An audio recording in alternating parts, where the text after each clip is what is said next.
Labdien vēlreiz. Nu, lai tev nofotografē. Kādu vēl neesmu sasveicinājies.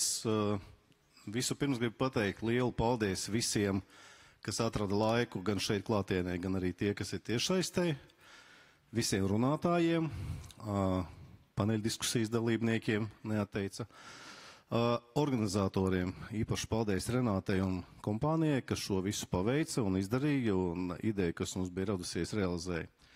Mērķis šim semināram bija radīt diskusiju par to, kas ir drukātie mēdīji, kas ir digitālie mēdīji, un ņemot vērā tās tendences, kuras mēs redzam, ka digitālie mēdīji gan agresīvi cīnās par savu vietu uz šīs saules, un bieži vien aizmirst to, ka ir arī citas vērtības, kas līdz šim ir bijušas, tad mūsu mērķis bija savākt kopā šeit interesantus, kuri varbūt domā līdzīgi, iespējams ir atšķirīgi, bet radīs šo te sarunu par to, ka drukātiem mēdījiem ir sava vērtība, viņi ir bijuši pirms, viņi ir arī šodien, un kā mēs te šodien dzirdējam, droši vien, ka būs arī nākotnē.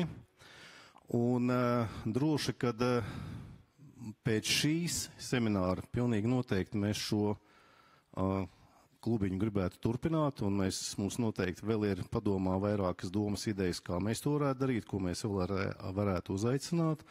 Un doma ir nevis ar cīņu, bet ar pacietību un pārliecināšanu runāt par to, kad mēs esam, kad mums ir jābūt, kad mēs esam svarīgi, nepieciešami, nekādā veidā nenoliedzot arī digitālos mēdījus kā tādus.